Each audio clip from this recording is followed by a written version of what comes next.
dos versículos 1 ao 18. E se você tiver como, na medida do possível, meu amado, fique em pé, para que a gente leia este texto com todo respeito, toda reverência. A minha versão aqui, que eu tenho para ler com você, e você me acompanhar, é na versão linguagem de hoje. Olha lá, Evangelho de João, capítulo 20, dos versículos 1 ao 18.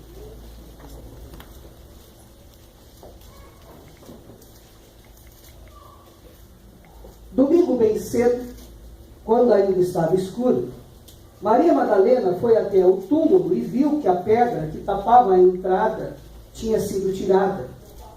Então foi correndo até o lugar onde estavam Simão Pedro e o outro discípulo, aquele que Jesus amava, e disse: tiraram o Senhor Jesus do túmulo e não sabemos onde o puseram. Então Pedro e o outro discípulo foram até o túmulo. Os dois saíram correndo juntos, mas o outro correu mais depressa do que Pedro e chegou primeiro. Versículo 5. Ele se abaixou para olhar lá dentro e viu os lençóis de linho, porém não entrou no túmulo. Mas Pedro, que chegou logo depois, entrou. Ele também viu os lençóis colocados ali e a faixa que tinha posto em volta da cabeça de Jesus. A faixa não estava junto com os lençóis, mas estava enrolado ali ao lado. Versículo 8. Aí o outro discípulo, que havia chegado primeiro, também entrou no túmulo. Ele viu e creu. Eles ainda não tinham entendido as Escrituras Sagradas, que dizem que era preciso que Jesus ressuscitasse.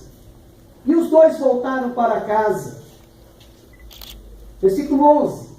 Maria Madalena tinha ficado perto da entrada do túmulo, chorando. Enquanto chorava, ela se abaixou, olhou para dentro e viu dois anjos vestidos de branco, sentados onde tinha sido posto o corpo de Jesus. Um estava na cabeceira e o outro nos pés. Os anjos perguntaram: mulher, por que você está chorando? Ela respondeu: levaram embora o meu Senhor, e eu não sei onde o puseram. Depois de dizer isso, ela virou para trás e viu Jesus ali de pé, mas não o reconheceu. Então Jesus perguntou: mulher, por que você está chorando? Quem é que você está procurando? Ela pensou que era o jardineiro e por isso respondeu: se o Senhor o tirou daqui, diga onde o colocou e eu irei buscá-lo. Maria, disse Jesus. Ela virou e respondeu em hebraico: Rabone. Essa palavra quer dizer mestre. Jesus disse: não me segure, pois ainda não subi para o meu Pai. Vá se encontrar com os meus irmãos e diga a eles que eu vou subir para aquele que é o meu Pai e o Pai deles, o meu Deus e o Deus deles.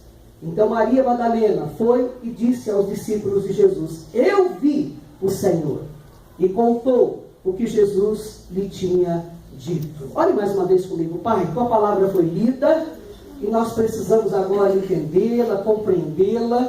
Portanto, ó Deus, fale ao nosso coração, que o Senhor possa nos dar o entendimento necessário agora para entendê-la e compreendê-la. Em nome de Jesus. Amém? Assentai-vos. Meus irmãos, o que nós acabamos de ver aqui, o evangelista João, ele se encarrega de trazer para a gente um dado momento na vida ali de Jesus, que já não estava mais entre eles, havia sido crucificado, morrera, e este momento em que o texto trata, ele traz à tona do túmulo vazio, que era a indicação da ressurreição de Jesus. Esse texto traz para nós também o próprio Jesus aparecendo a Maria Madalena.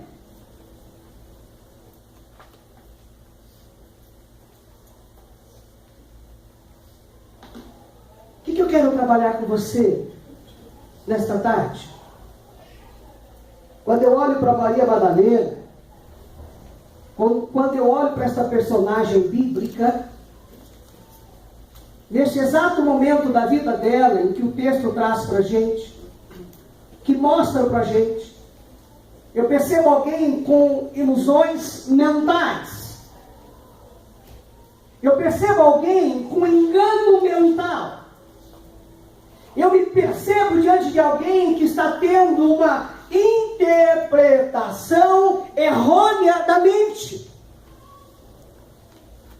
É por isso que eu coloco ali, meus irmãos, ilusões mentais versus realidades vitoriosas. Porque isso pode acontecer na nossa vida. Isso pode estar acontecendo com você agora. É por isso, queridos, que eu coloquei esta citação para mim e para você, porque isto pode ser muito comum na nossa vida. Olha o que diz aí, o pessimista, ele consegue ver negativismo até em coisas boas, mas o otimista, ele enxerga esperança e solução, mesmo em meio à desgraça. Você pode repetir essa citação comigo? 1, 2, 3, o pessimista consegue ver negativismo até coisas boas, mas o otimista enxerga esperança e solução, mesmo em meio à desgraça. Eu acho que dá para a gente melhorar. Vamos lá, 1, 2, 3. O pessimista consegue ver negativismo até em coisas boas, mas o otimista enxerga esperança e solução, mesmo em meio à desgraça. Meu irmão, quem é o pessimista? Qual a definição que a gente pode dar para alguém que é pessimista? É aquela pessoa que acredita que tudo vai dar errado. Ela não percebe coisa boa. Esse é o pessimista. Mas quando a gente olha aí para a segunda parte desta citação, nós nos deparamos com um otimista, que não importa as circunstâncias, não importa como está o mundo dele, não importa como está lá na casa dele, não importa como está lá no trabalho dele, não importa como está a vida dele. Pode dar uma desgraça aos olhos do mundo, aos olhos da pessoa. Mas ele percebe, ele traz dentro dele esperança. Ele tem para ele que algo bom vai acontecer, mais cedo ou mais tarde. Ele tem para ele que aquela dificuldade momentânea terá solução, vai ter solução, vai ter resolução. Onde é que você está aqui, querido? É a primeira parte dessa citação que diz respeito a você. Você tem sido um pessimista, por exemplo, com relação ao nosso momento de crises econômicas, crises políticas, crises sociais, crises familiares. Por onde você olha, para onde você olha, você percebe crise, você percebe dificuldade, você percebe circunstâncias, adversidades, você se depara com a calamidade, você se depara com o desfavor. Como é que você lida com isso? Você é um pessimista? Ou você é um otimista?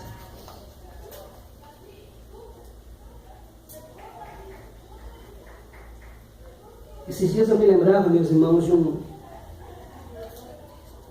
um momento da minha vida lá no passado.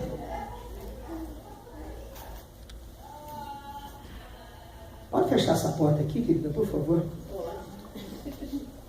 Obrigado. Deus abençoe. Amém. Quando eu pensava nessa citação, queridos, o que é que me veio à mente? Um dado momento meu, lá com a minha mãe, com os meus irmãos, com a minha família, a Suzana. Meu irmão acabara de morrer. Meu irmão morreu entre 18 e 19 anos. Isso, 1983.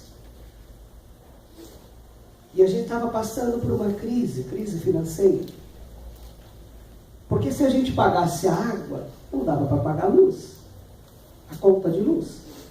Se você pagasse a conta de luz, você deixava de pagar a conta da água, de água. Situação difícil. Nós acabáramos de chegar no cemitério, a gente tinha ido levar lá o corpinho do nosso irmão, filho da minha mãe, do meu pai. E aí chega os funcionários da Sabesp.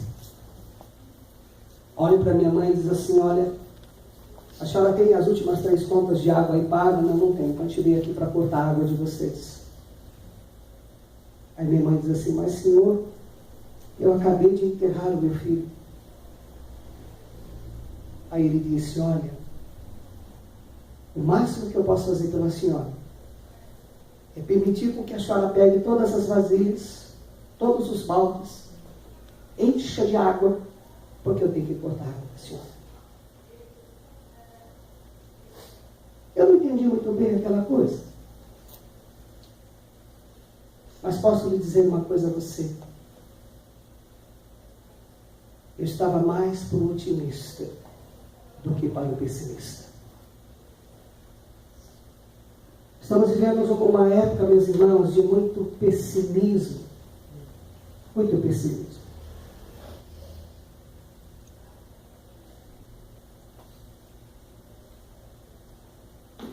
Olha o primeiro ponto que eu quero trabalhar com você. O desespero que volta e meia acaba tomando conta do nosso coração, nem sempre é fruto da derrota.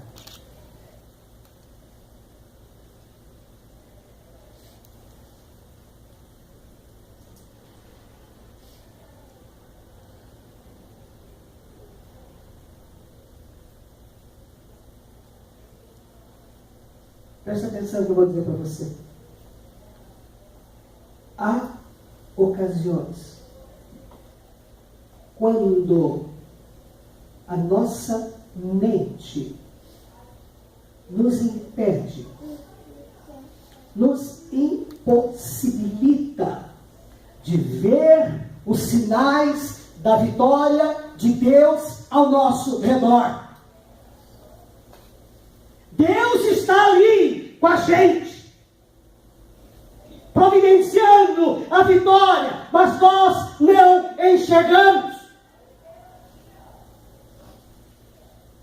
Os sinais da vitória de Deus ao nosso redor e nós não percebemos, não os enxergamos. O dia mau chegou. O acontecimento trágico marcou presença, o desemprego, o marido que foi embora, a esposa que foi embora, o filho que faleceu, a tragédia que chegou. Mas a gente não consegue perceber os sinais da vitória de Deus ao nosso redor.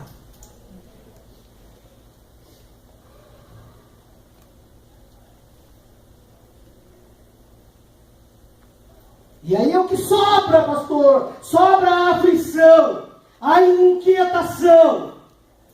Porque a gente só vê o fracasso. A gente só leva em consideração o mau êxito.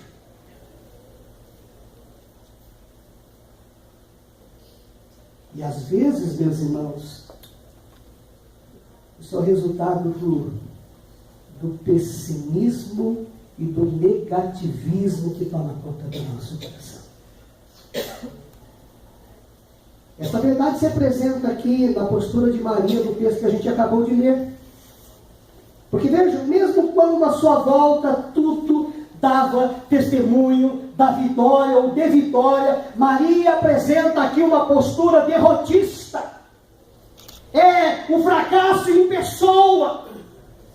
Ela não consegue perceber os sinais da vitória de Deus em volta dela. A pergunta que a gente precisa fazer aqui, meus irmãos, olhando para essa personagem, para Maria Madalena, de uma certa maneira, olhando para a gente, porque este não é um problema apenas de Maria Madalena, mas Talvez seja um problema meu e seu, é nosso. Está lá na Bíblia para que eu e você olhe para ela como espelho, para se dar conta se a postura daquela mulher não é a mesma postura que a nossa. Faltaram a Maria pelo menos duas coisas. Em primeiro lugar, faltou a ela coragem para enfrentar os fatos de frente.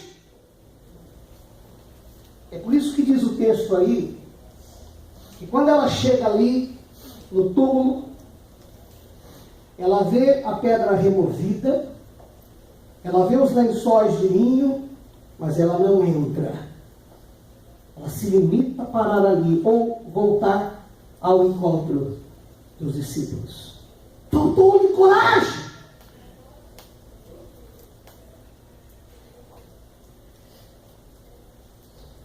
Mas tem uma outra coisa que faltou aqui para essa mulher, meus irmãos, e que às vezes falta para mim e falta para você. O que é, pastor? Faltou otimismo.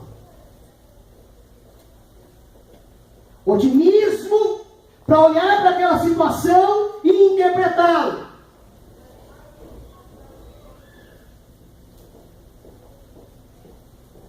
Faltou a Maria olhar para aquela situação e tentar descobrir o lado bom daquela situação. Quantas vezes, meus irmãos, nós estamos passando por uma situação difícil?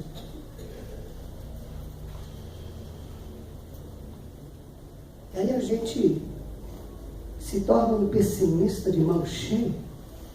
A gente começa a reclamar da vida, a gente começa a reclamar de Deus, a gente começa a reclamar da igreja, a gente começa a reclamar do vizinho, a gente começa a reclamar do patrão, a gente começa a reclamar do cônjuge, a gente começa a reclamar dos filhos, a gente reclama da vida.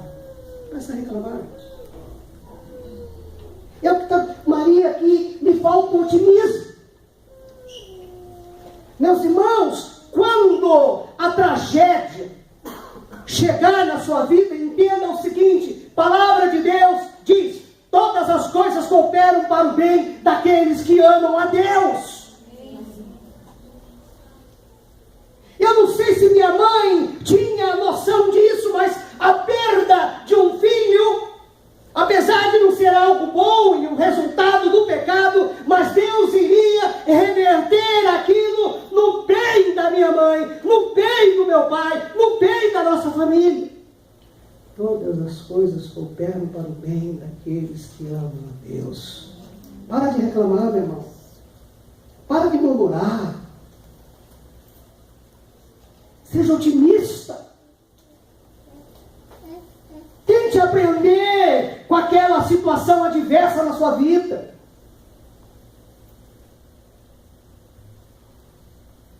Eu já sou pastor, queridos. Apesar de ser pequenininho, mas já sou pastor há pelo menos 20 anos. Essa é a terceira igreja que eu tenho o privilégio de pastorear. Mas o que eu mais me deparo é com gente de Deus pessimista. Gente de Deus esperando o pior. Gente de Deus não sendo otimista. Gente de Deus não enfrentando os fatos de frente com coragem.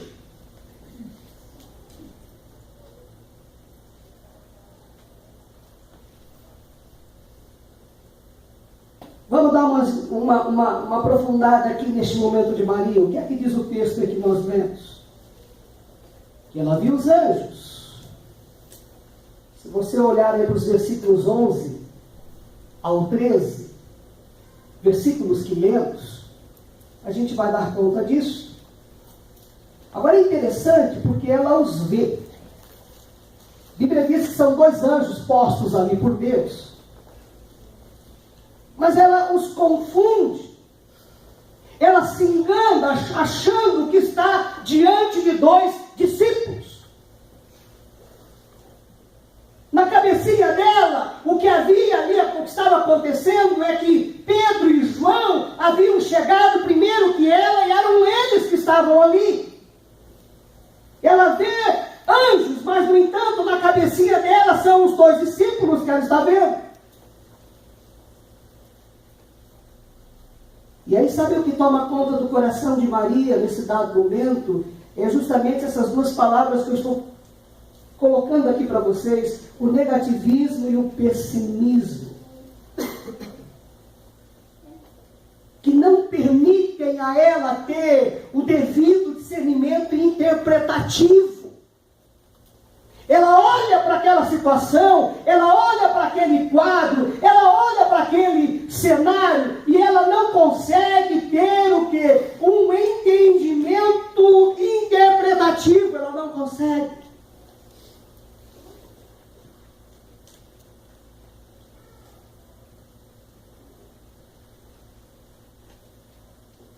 Eu tinha um professor na faculdade, que volta e meia dizia para nós o seguinte: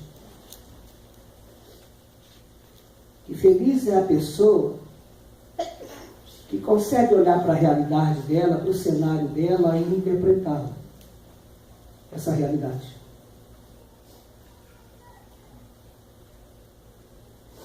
É ter esse discernimento. É ter a capacidade de separar o certo do errado.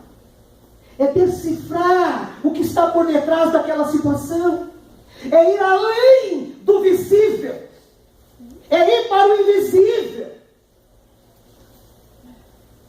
É isso que está acontecendo aqui com Maria. Melhor que não está acontecendo com Maria, meus irmãos.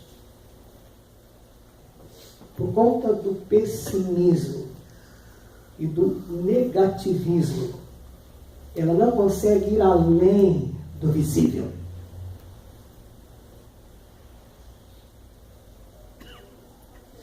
E aí continua o texto, versículo 14, diz que ela viu Jesus, ela está diante de Jesus.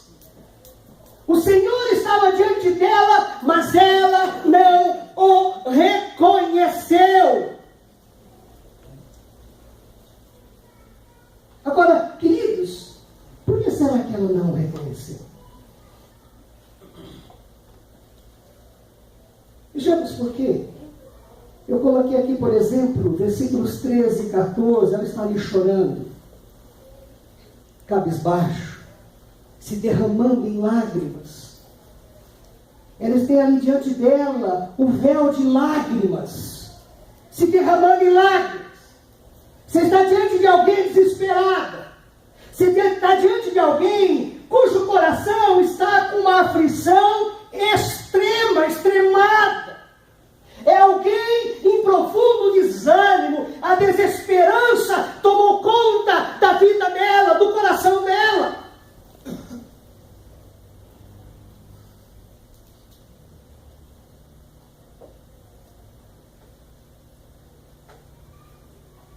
Sabe, meus irmãos, é comum acontecer conosco o que aconteceu com Maria. Quando o desespero toma conta do nosso coração, que nem sempre é fruto da derrota. Quando a desesperança toma conta do nosso coração, sabe qual é o resultado disso? Somos roubados da capacidade de perceber que Cristo está conosco. Nós nos percebemos sozinhos, abandonados, largados. É o que está acontecendo aqui. Ela está diante do Senhor, ressurreto, mas ela não se dá conta disso. O que eu estou tentando dizer para você, meu irmão, minha irmã?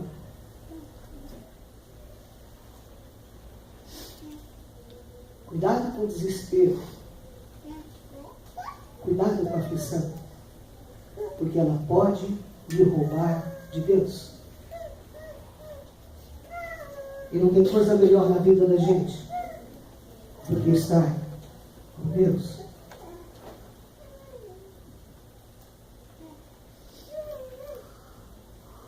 Eu olhando aqui para Maria também, meus irmãos, o que é que eu me dou conta? Quando ela vai ao túmulo, qual a ideia que ela traz na cabeça, no coração? Ela espera se deparar ou ver um Cristo deitado. Está na cabeça dela, Cristo deitado. E por esta razão, ela não conseguiu vê-lo em pé, vivo, ressurreto.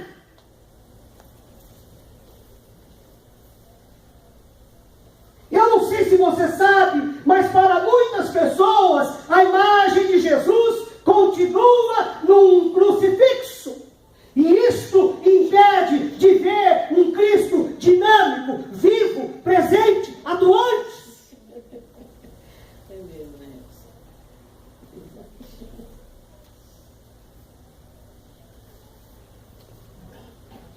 O que é que eu percebo aqui acontecendo com Maria Madalena e que às vezes acontece com a gente? Ela vai ao túmulo procurando o Cristo algo, objeto. Ela está procurando o que, meus irmãos? Um corpo, um cadáver, algo carregável, que se pode carregar. Quem procura por Cristo assim, não pode reconhecê-lo. Cristo não está no crucifixo. Cristo não está numa norma religiosa, meus irmãos. Tem muitas pessoas procurando Cristo em regras religiosas. Ele não está nisso.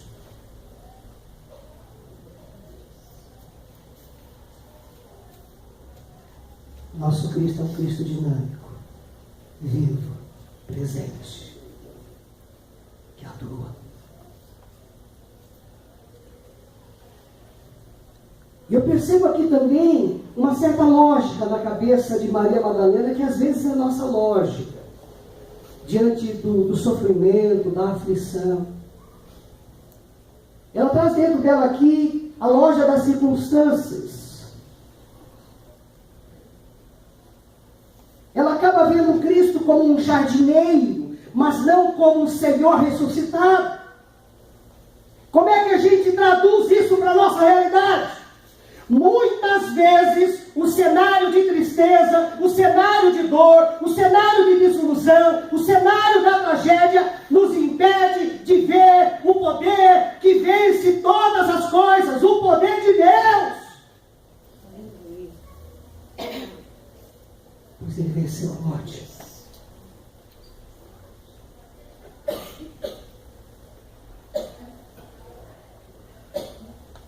Maridão, eu não sei como estão as coisas lá na tua casa, querido. Mas saiba que o poder de Deus está lá. Ele pode pôr em ordem o caos lá na tua casa. Meu irmão, eu não sei como está a situação lá no teu trabalho. Mas você serve a um Deus que tem poder para colocar em ordem aquele caos que está lá.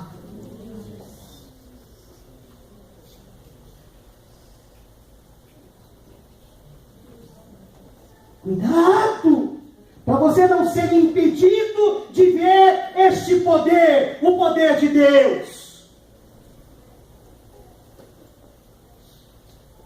E o diabo fará de tudo para que você não o perceba. Porque se Deus é por nós, meus irmãos, quem será contra nós? Nem para ninguém. Mas eu percebo aqui também neste texto a realidade da vitória.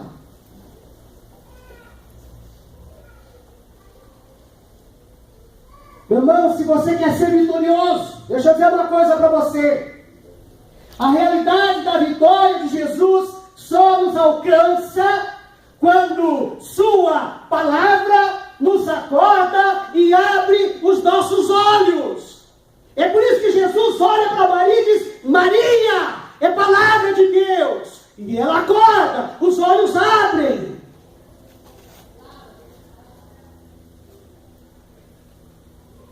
Meu irmão, na verdade, a vitória de Jesus só nos atingirá a partir do momento que a sua palavra abrir os nossos olhos.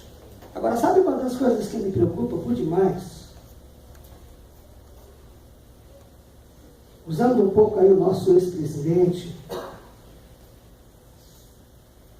mas nunca, e fazendo aí uma adaptação, nunca na história da igreja se percebeu tanto analfabetismo bíblico como hoje.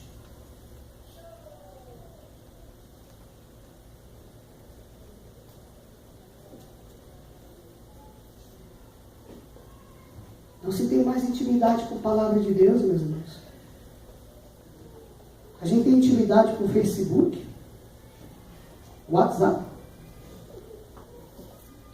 internet.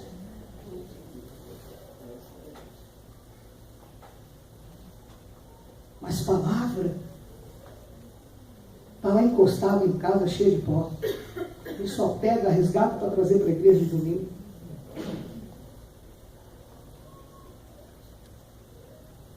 Como é que a vitória de Jesus alcançará a sua casa, marido, se você não desenvolve intimidade com a palavra de Deus? Nunca!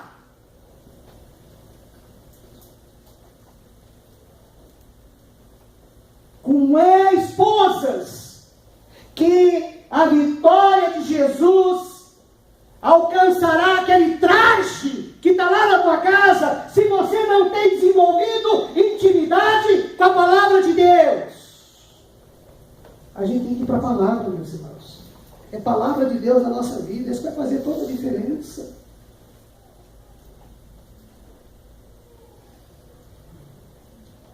A gente tem tempo para tudo, menos para a palavra. E vou dizer uma coisa assim, sabe, numa boa para você.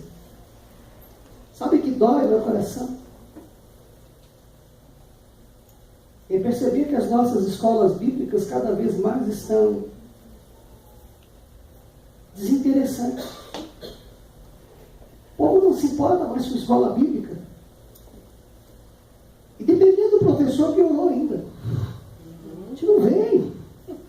Agora, querido, não é o professor, é a palavra de Deus. É vitória de Jesus para você, vitória de Jesus para mim. É vitória de Jesus para a sua casa. É vitória de Jesus lá para o seu trabalho. É vitória de Jesus lá para o curso que você faz. Mas que não tem intimidade com a palavra. E o reflexo está aí. A gente abandonou a escola bíblica. Hoje tínhamos aqui 6, 7 gatos pingados. Onde estavam os demais? Onde estava a liderança? Onde estavam os líderes? E quando os líderes não priorizam a palavra, quando o pastor, os pastores não priorizam a palavra, a igreja não vai priorizá-la.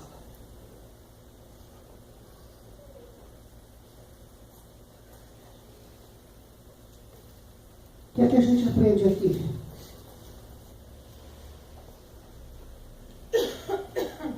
Três verdades, meus irmãos.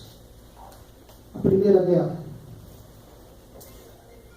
sinais e evidências sem estarmos baseados na palavra de Deus não nos conduzem a ver a vitória de Deus em nossas vidas. É por isso que você tem que conhecer a palavra. É por isso que você tem que desenvolver intimidade com a palavra.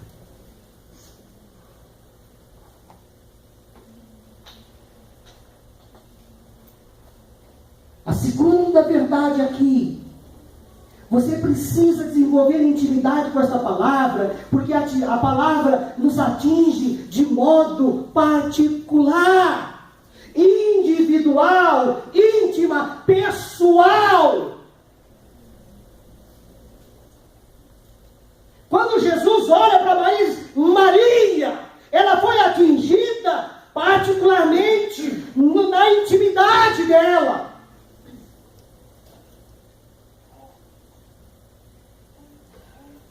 Eu me lembro, há muitos anos atrás, quando eu estava na faculdade,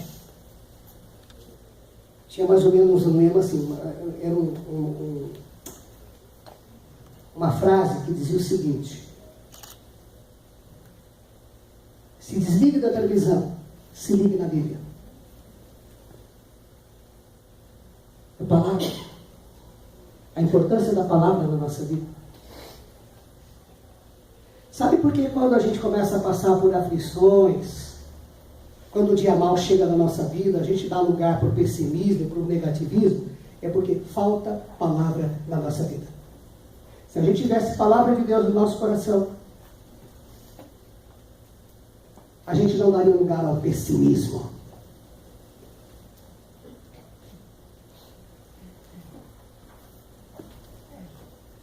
A terceira verdade disso, meu irmão. Sabe por que você precisa ter intimidade com a palavra? Porque, amado, Deus continua chamando Maria. Ele chama o nosso nome. Ele chama o meu nome. Ele chama o seu nome. Pastor Adalto, agora há pouco, na abertura dele, ele dizia o seguinte, né? O concreto e o que é? Concreto e o abstrato. Olha, se Deus estivesse aqui, talvez a gente teria muitas pessoas aqui. Irmão, Deus deseja estar presente na tua vida. Dia após dia, te chamando pelo teu nome. Tratando de você, das feridas, tratando da sua casa. Intimidade com a palavra.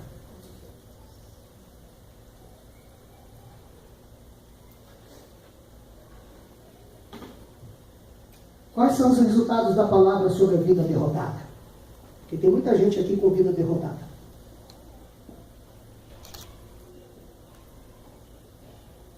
Sabe aquela pessoa que só olha para o chão? Não consegue olhar para o céu? Oh vida, oh céus, oh, sabe? Aquela coisa? Lembra disso? Oh vida, oh céus, lembra disso? A pessoa só está aqui. Só aqui. Quais são os resultados, meu irmão, dessa palavra aqui, olha, sobre a vida derrotada? Quais são os resultados? A gente consegue descobrir aqui nesse episódio de Maria Madalena. Em primeiro lugar, ela promove um novo conhecimento. É por isso que diz aqui, Jesus a Maria, não me segure.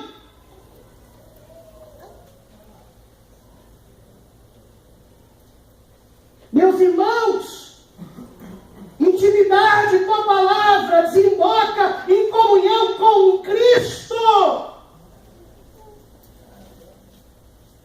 Eu recebo o discernimento da verdade.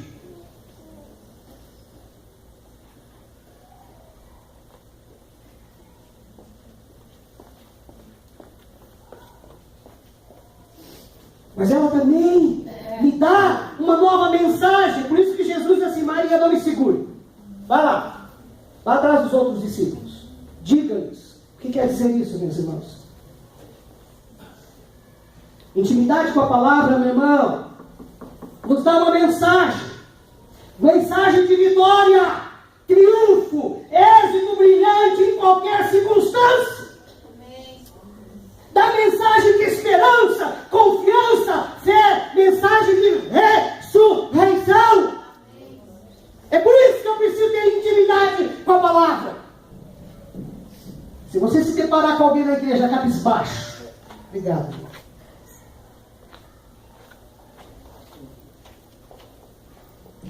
Murmurando, reclamando,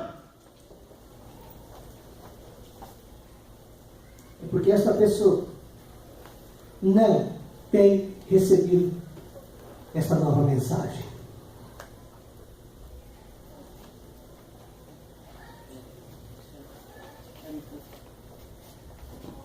E tem um outro resultado aqui, meus irmãos. Intimidade com a palavra. Qual o resultado sobre a vida derrotada? Cria em nós uma relação familiar com Cristo. Nós nos percebemos de fato da família de Cristo, da família de Deus. Porque às vezes a gente diz isso da boca para fora, mas a gente não tem se dado conta disso. Olha o que diz aí o texto, meus irmãos, meu Pai e vosso Pai, meu Deus e vosso Deus, é o Senhor, falando que o Deus dele é o nosso Deus. Isso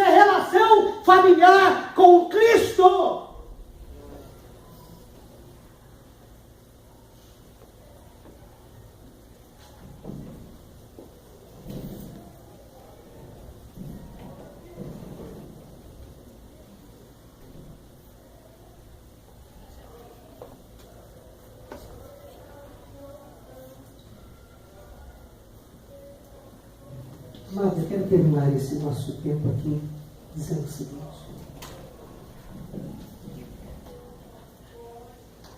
Jesus aqui no texto chama Maria Madalena pelo nome. Mas ele continua hoje chamando pelo teu nome. Maria, José, Renata, Cláudio, Marcelo, Luiz, Fernando, seja lá o que for.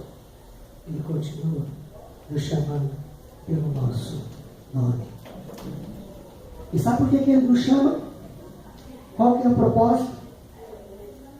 O que é que ele traz dentro dele? É que uma vez nos chamando pelo nosso nome, a gente consiga vencer essas nossas ilusões de derrota com a realidade da vitória através das promessas da palavra de Deus revelada na palavra. É por isso que ele continua nos chamando pelo nosso nome. Ele está te chamando hoje, meu irmão.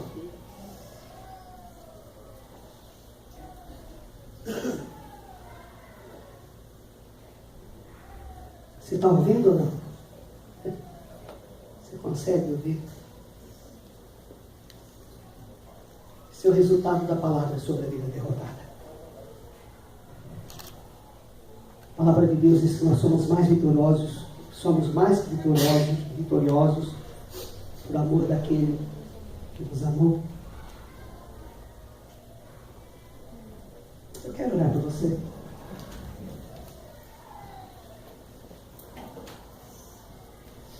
Eu quero orar pela sua vida.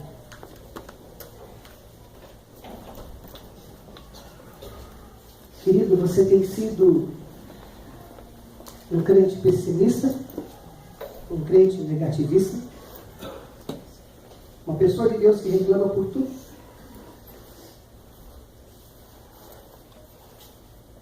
Você tem sido alguém que não consegue ver além do visível, acreditando de fato que todas as coisas cooperam para o bem daqueles que amam a Deus. Eu quero orar por você.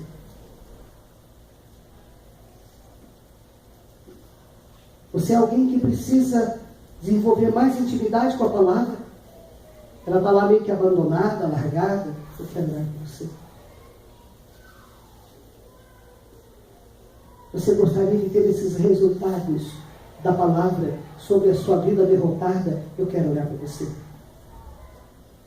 Quero pedir a bênção de Deus sobre a sua vida. Então, meu irmão, minha irmã, se você quer a oração do pastor, vem aqui à frente.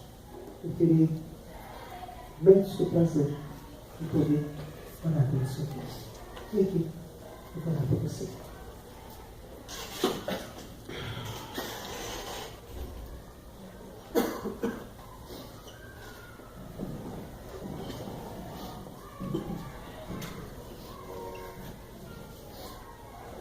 Deus está me chamando pelo teu nome. Pelo teu nome.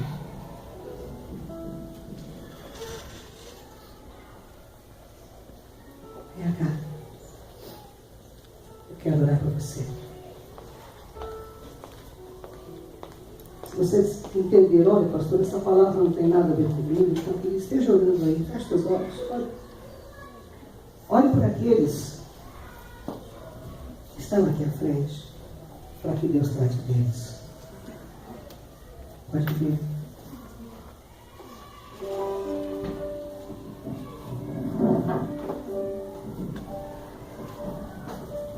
Deus abençoe.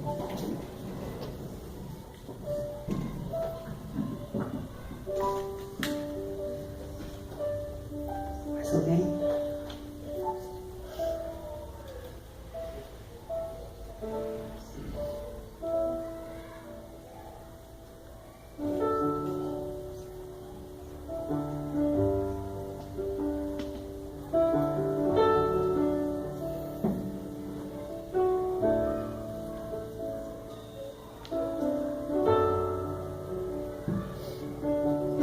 Vamos orar.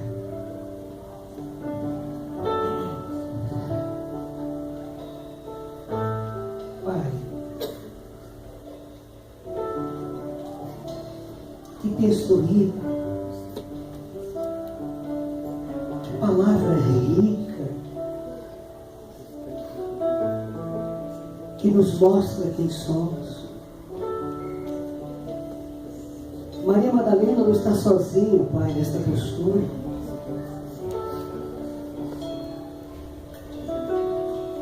Talvez estejamos, ou a nossa mente tem nos traído. A gente tem tido a mesma atitude que a de Maria Madalena. A gente tem deixado de perceber os sinais da vitória de Deus ao nosso derredor. E aí a gente começa a murmurar, reclamar. O pessimismo toma conta do nosso coração, Senhor. Pai, tenha misericórdia de nós, tenha misericórdia da tua igreja. O que nos falta de fato, Senhor, é intimidade com a palavra de Deus. É voltarmos na história e nos darmos conta do quanto os nossos irmãos da igreja primitiva e posterior a isso amavam a tua palavra, priorizavam a leitura da palavra em suas vidas. Deus, resgata isso na minha vida, resgata isso na vida de cada líder desta igreja, resgata isso na vida de cada homem desta igreja, resgata isso na vida de cada família desta igreja. Resgata, Senhor. Precisamos desenvolver ou voltar a ter intimidade com a tua palavra, porque os resultados serão muitos sobre a nossa vida derrotada. Tenha misericórdia de nós, Senhor. Abençoe os teus servos que estão aqui na frente, Senhor. Trate destas vidas, cuide delas, traga alegria, mesmo em meio à dor, e mesmo em meio a tristezas, aflições, que elas não sejam roubadas da possibilidade de verem a Cristo e serem pastoreados pelo bom pastor. Obrigado, Deus, porque a gente tem um Deus, a gente tem um Senhor vivo, que continua atuando, que continua nos chamando pelo nosso nome, na nossa língua, de maneira que entendamos, percebamos. Muito obrigado, Senhor. Louvado seja o teu santo nome. Cuida da gente no decorrer desta semana, Senhor. Abençoe a nossa vida. E obrigado, porque assim como o Senhor cuidou de Maria Madalena, o Senhor tem cuidado da gente. Louvado seja o teu santo nome.